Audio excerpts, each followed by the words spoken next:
ప్రజల నుంచి కూడా మంచి ఆదరణ లభిస్తుంది. ఎందుకంటే సంక్షేమంలో మీ అందరికీ తెలుసు, జగన్మోహన్ రెడ్డి గారు ఈ దేశంలో ఎక్కడా లేనటువంటి సంక్షేమం ఆయన పేద ప్రజలకి మధ్యతరగతి వారికి అందించినటువంటి పరిస్థితి మీరు చూశారు.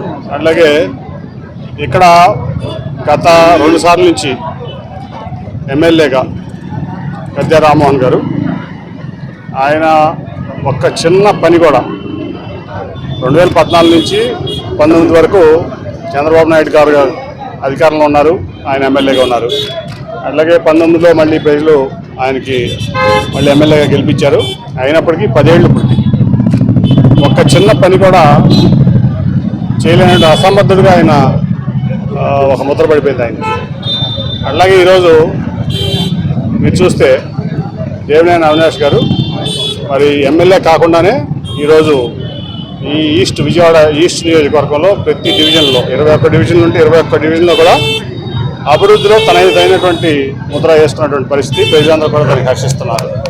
అట్లాగే మనం చూశారు మీరు, జగన్మోహన్ రెడ్డి గారు వచ్చి రిటర్నింగ్ వాళ్ళు నేను పుట్టక ముందు నుంచి కూడా, ఇక్కడ ఉన్న వాళ్ళు ఎవరో పుట్టక ముందు నుంచి కూడా కృష్ణలంక ప్రాంతం అంటే కృష్ణానదికి వదలంగానే ఈ ప్రాంతం అంతా కూడా దాదాపు ఒక 25,000 కుటుంబాల పైన వరద ముంపుకు గురైపోయి ఈ రోడ్డు మీదకి వచ్చి కొంతమంది ప్రాణాలు రక్షించుకునే వాళ్ళు, కొంతమంది స్టేడియంలోనో పీడబ్ల్యూ గ్రౌండ్స్లోనో కొన్ని స్కూల్స్లోనో తలదాచుకునేవాళ్ళు వరదకి.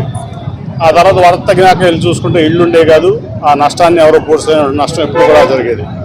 అటువంటిది మరి అవినాష్ గారి యొక్క అభ్యర్థన మేరకు ఇవాళ దాదాపు 650 కోట్లతో ఆ రిటైనింగ్ వాళ్ళు నిర్మించడం, ఈ ప్రాంతంలో దాదాపు 25,000 కుటుంబాలంటే 1,00,000 మందికి దగ్గర 1,00,000 మందికి పైగా మరి ఒక వరద నీటి నుంచి రక్షణ కల్పిస్తాం.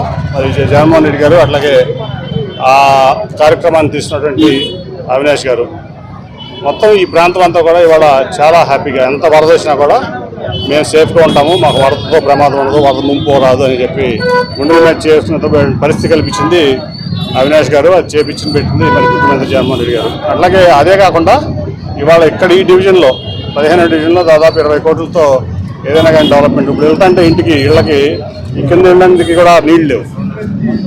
మరి డిప్యూటీ మేయర్ గారు అట్లాగే అవినాష్ గారు కలిసి ఈ ప్రతి ఇంటికి కూడా నీళ్ళ పైప్ లైన్ వేసి మంచి తాగునీటి సదుపాయం ఎన్నో ఏళ్ల తర్వాత కల్పించారు. అట్లా అన్నీ ఎప్పుడు చాలా పెండింగ్ ఉన్నటువంటి పనులన్నీ కూడా ఇవాళ ఒక సమర్థమైన నాయకత్వం ఇచ్చి అవినాష్ పూర్తి చేస్తున్నాడు, నిజంగా అభినందనీయం. అట్లాగే 94లో ఇండిపెండెంట్ ఎమ్మెల్యేగా గన్నవరంలో గెలిచాడు గద్దె రామ్మోహన్ గారు. ఒక్క చిన్న పని కూడా గన్నవరంకి ఆయన చేసింది పాపన పోలా. అలాగే 99 నుంచి 2004 వరకు ఎంపీగా చేశాడు. ఒక్క చిన్న పని కూడా విజయవాడ చేసినటువంటి దాఖలాలు లేవు. ఆ తర్వాత మళ్ళీ ఇప్పుడు 10 ఏళ్ళు ఇక్కడ ఎమ్మెల్యేగా చేస్తున్నాడు. కానీ ఆయన కేవలం ఒక మంచివాడు ముసుగులో ఉన్నటువంటి అసమర్థుడు, అట్లాగే ఒక అపరిచితుడు. ఆయన చెప్పేది ఒకటి, చేసేది ఒకటి, పైకి కనపడేది ఒకటి, లోన ఉండేది ఒకటి. సో అటువంటి వ్యక్తులకు ఓటేస్తే ఆ ఓటు కూడా వదలబోతుంది. ఇవాళ ఎమ్మెల్యే కూడా అవ్వకుండానే ఇంత అభివృద్ధి ఈస్ట్ కాన్స్టిట్యూషన్ చేసినటువంటి అవినాష్ లాంటి వ్యక్తులకు ఓటేస్తే ఖచ్చితంగా ఇంతకీ 10 రెట్లు మళ్ళీ అవినాష్ ఈ ప్రాంతాన్ని అభివృద్ధి చేస్తారు, అందరికీ రక్షణగా ఉంటాడు, అండగా కూడా ఉంటాడు ఏ సమస్య వచ్చినా. అట్లాగే సంక్షేమం మీకు తెలుసు, జగన్మోహన్ రెడ్డి గారు చేశారు. అలాగే చంద్రబాబు నాయుడు గారిని చూసాం, మొన్న మోడీ గారు వచ్చాడు. మరి ఆయన ఇంప్రెస్ చేయడానికి హిందీలో ఇంగ్లీష్లో మొత్తం స్పీచ్ చదివేశాడు. మరి ఆయనకి నాకు తెలిసి ఒక మొక్క హిందీ కూడా రాదు, తెలుగులో రాసుకుని ఇంగ్లీష్లో చదివేశాడు, హిందీలో చదివేశాడు, కొంచెం ఇంగ్లీష్లో చదివేశాడు. అంతకుముందేమో టెర్రరిస్ట్ అన్నాడు, ఇప్పుడు అసలు ఆయనంత మంచివాళ్ళు లేడు, గొప్పవాళ్ళు లేడు, ఈ దేశానికి ఆయనంత నేత లేడు అన్నాడు. అంతకుముందేమో ప్రపంచ దేశాలు మోడీ గారిని అసహించుకుంటూనే అన్నాడు, ప్రపంచానికే మోడీ గారు ఆదర్శం అన్నాడు. అంటే ఒక ఊసర వెళ్ళలాగా, రంగులు మార్చే ఊసర వెళ్ళలాగా నిన్న ఒకటి ఇవాళ ఒకటి.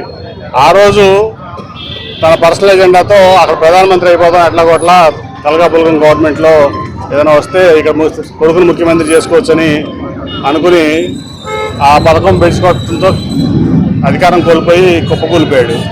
ఇప్పుడు మళ్ళీ మోడీ గారు అని చెప్పి ఆయన ముఖ్యంగా అధికారంలో రావడం కంటే కూడా ఆయన దాదాపు చేసినటువంటి స్కాముల నుంచి బయటపడటం కోసం మోడీ గారి కాళ్ళు, అమిత్ షా గారి కాళ్ళు పట్టుకుని 3 రోజులు ఢిల్లీలో ఏదైతే ఎన్టీ రామారావు గారు తెలుగువారి ఆత్మగౌరవం అనే పార్టీ పెట్టాడో, తెలుగుదేశం పార్టీ, ఆ పార్టీ ఆత్మగౌరవాన్ని తీసుకెళ్లి మోడీ అమిత్ షా కాళ్ళ కింద 3 రోజులు పెట్టి పొత్తు కుదుర్చుని వచ్చాడు. మళ్ళీ ఇవాళ ఇటు పవన్ కళ్యాణ్ని మోసం చేస్తున్నాడు, అటు బీజేపీని మోసం చేస్తాడు. ఒక పచ్చి మోసగాడు చంద్రబాబు నాయుడు. ఆయన వల్ల ఈ రాష్ట్రానికి ఉపయోగం లేదు, ఇక్కడ ప్రజలకి ఉపయోగం లేదు. కాబట్టి మైనారిటీ సోదరులు కానీ అందరూ గుర్తుంచుకోవాల్సింది ఏంటంటే మళ్ళీ ఇక్కడ జగన్మోహన్ రెడ్డి గారు రావాలి, పేదవాళ్ళకి సంక్షేమం కావాలంటే జగన్మోహన్ రెడ్డి గారు రావాలి. ఇవాళ ముఖ్యంగా ఏంటంటే పిల్లలకి చదువు, దాని మీద దృష్టి పెట్టినటువంటి జగన్మోహన్ రెడ్డి గారు, అట్లాగే పేదలకు వైద్యం. Please subscribe .news.